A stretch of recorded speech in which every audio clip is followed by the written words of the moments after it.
प्रतिज्ञ, चुनाव में जीत की आस, राजपुरुष करते अगली पीढ़ी की बात। नमस्कार, आपके साथ मैं हूं Shweta Tripathi. Indian political league लेकर के 80 लोकसभा सीटों में से एक उत्तर प्रदेश में गौतम बुद्ध नगर की एक सीट आती है और इस लोकसभा क्षेत्र में सियासी समीकरण 2009 से देखने को मिले। कहें कि राजनीतिक तौर पर इतिहास बहुत छोटा है, लेकिन सियासी पारियों को यहाँ के लोगों ने तानों बानों के जरिए बुना है।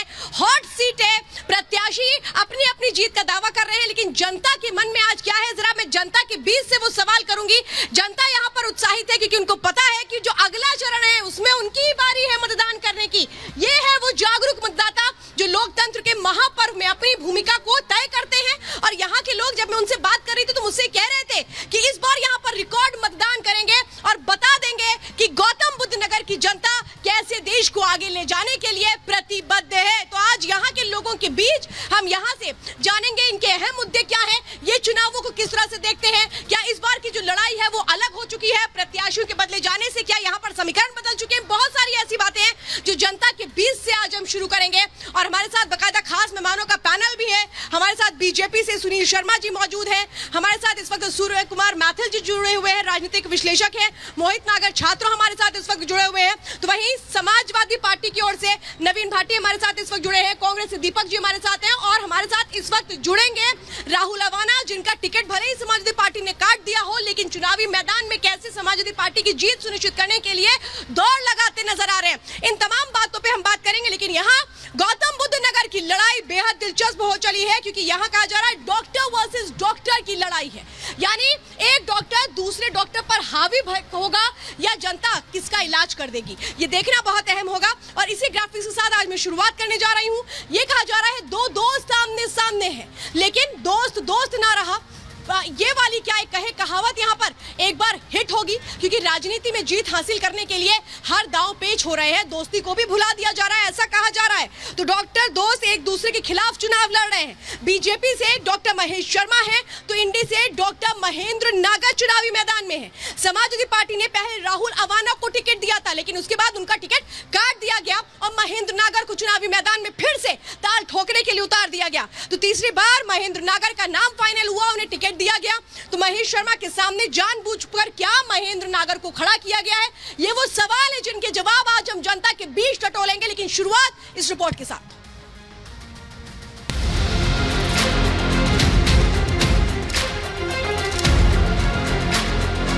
डॉक्टर महेश शर्मा की लहर है, निश्चित तौर पर भाजपा सरकार ही कामयाब होगी। जब तक मोदी जी रहेंगे, जब तक उसके बाद कोई नहीं आएगा मोदी जी सामने। अब की बार 400 पार। उत्तर प्रदेश का सबसे अमीर जिला कहे जाने वाला गौतम बुद्ध नगर राजनीतिक रूप से बेहद खास माना जाता है।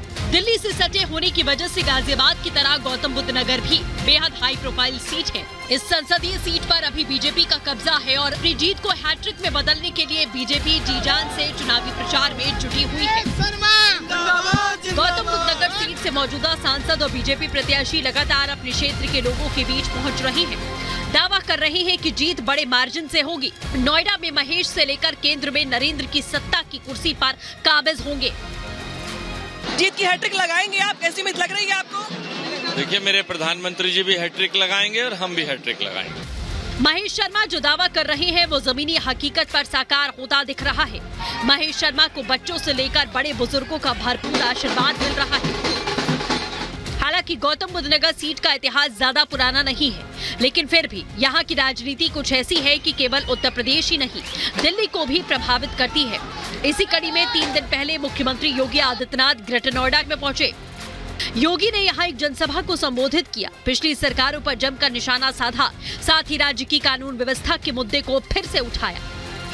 2014 में एक ऐसा भारत था जिसमें परस्पर अविश्वास था, विकास के कार्य ठप पड़ चुके थे, युवा निराश था, किसान आत्महत्या कर रहा था, महिलाएं असुरक्षित थी, गरीब कल्याणकारी योजनाओं पे डकैती पड़ रही थी। बहनों और भाइयों, हमने बदलते हुए भारत को देखा है 10 वर्ष में। योगी यूपी के मिशन 80 को पूरा करने की पुरजोर कोशिश कर रहे हैं और उस मिशन को सफल बनाने के लिए हर एक प्रत्याशी अपनी जान लगाए हुए है। इस बार हम जो 80 में से 80 सीटों की जो यूपी की प्लानिंग है, हम उस तरफ बढ़ रहे हैं, कोई दो राय नहीं है। गौतम बुद्ध नगर में विपक्ष ने एक मुद्दा ठाकुरों से बीजेपी के ठन्ने का लगाया, जिसे महेश शर्मा ने साफ तौर पर अफवाह करार दिया और सिरे से खारिज कर दिया।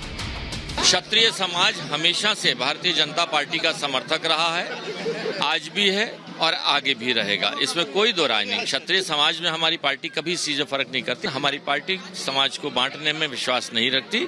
विकास की राजनीति करते हैं हम लोग, जाति की राजनीति नहीं करते। महेश शर्मा ने रिपब्लिक भारत सहयोगी अनामिका सिंह काली से बातचीत के दौरान दो लड़कों की जोड़ी पर कड़ा प्रहार किया और विपक्ष को डूबता जहाज करार दिया।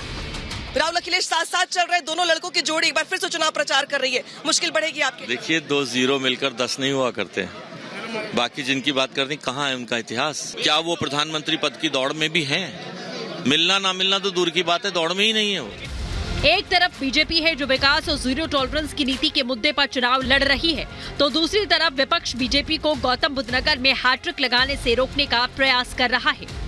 यहाँ पे चुनाव प्रचार के जरिए कम से कम भगवामय माहौल बनाने का प्रयास महेश शर्मा की तरफ से, दूसरी ओर समाजवादी पार्टी और बसपा के प्रत्याशी भी है, लिहाजा सीट पर मुकाबला त्रिकोणीय हो चला है। देखना ये होगा कि वोटिंग किसके पक्ष में होती, नतीजे किसके पक्ष में आते हैं और जनता किसे चुनती है अपना यहाँ पर अगला सांसद। मेरी रिपोर्ट, रिपब्लिक भारत। तो इस वक्त राहुल अबाना भी हमारे बीच आ चुके हैं, जो समाजवादी पार्टी के पूर्व प्रत्याशी थे। इनका ही टिकट कट गया था। जरा मैं आज इनसे ही पूछ लूंगी कि इनका टिकट कटा, लेकिन ये चुनावी मैदान में प्रचार कर रहे हैं। आखिर हुआ क्या कुछ, कैसे अपने मन को इन्होंने संभाला था? लेकिन जनता जनार्दन के दरबार में नेता हाजिरी लगा रहे हैं, लेकिन जनता के मन में क्या है? जनता के मन में क्या है गौतम बुद्ध नगर? गौतम बुद्ध नगर की जनता भारतीय जनता पार्टी को पसंद कर रही है और पहले से ज्यादा बहुमत से जीतेंगे डॉक्टर महेश शर्मा जी। क्या है गौतम बुद्ध की नगर में जनता के मन में? बड़े शांत खड़े हैं आप लोग। 2 बार हमने आजमा के देख लिया सांसद जी को।